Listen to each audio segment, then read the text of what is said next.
Vainajan muistelua. Olen surukseni joutunut osallistumaan moniin hautajaisiin viime vuosina. Muistotilaisuuksissa on nykyään tullut tavaksi muistella vainajaa pienin kertomuksin ja kaskuin. Jotkut paheksuvat tätä tapaa. Ennen vanhaa muistotilaisuuksissa ei vainajasta puhuttu mitään, niissä vain syötiin ja juotiin raskaasti, ja jos puhuttiin, niin puhuttiin kaikesta muusta paitsi kuolleesta. Tärkeintä oli säilyttää kasvot, omat ja vainajan.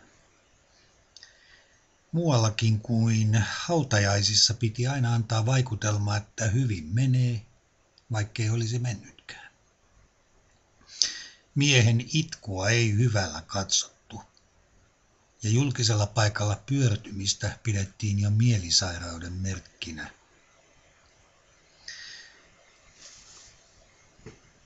Mitäpä itse haluaisin muistotilaisuudessani muisteltavan?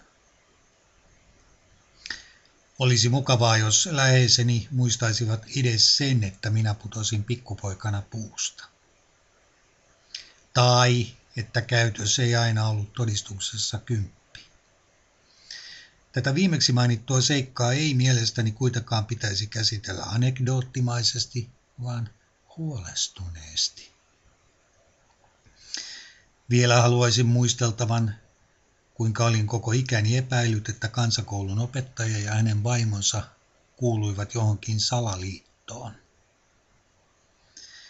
Heidän kokoontumispaikassaan, luulenma, oli suurelle taululle sommiteltu kaikkien oppilaiden nimet vanhempien arvoaseman mukaan. Sen perusteella tehtiin suunnitelma numeroarvostelusta yläluokille saakka. Tämä kansakoulun opettajani kehtasi verrata maantiedon tunnilla jokireittiä kulkuriin. Mitä hän muka tiesi kulkureista? Ei mitään, sanon minä.